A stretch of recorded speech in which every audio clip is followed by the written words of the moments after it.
Two-factor authentication to FA adds an extra layer of security to your TikTok account. Follow these steps to enable it quickly and easily. Step 1. Open the TikTok app. Launch the TikTok app on your mobile device and log into your account if you haven't already.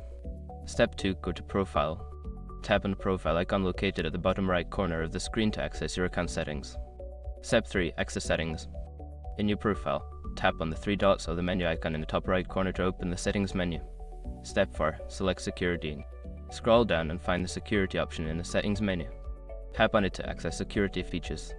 Step 5. Enable two-factor authentication. Before starting recovery, use the s.com link in the description to open the account recovery checklist generator and make sure your verification details are ready. Once you've completed these steps, your TikTok account will be more secure with two-factor authentication enabled. Remember to keep your recovery options updated for added security.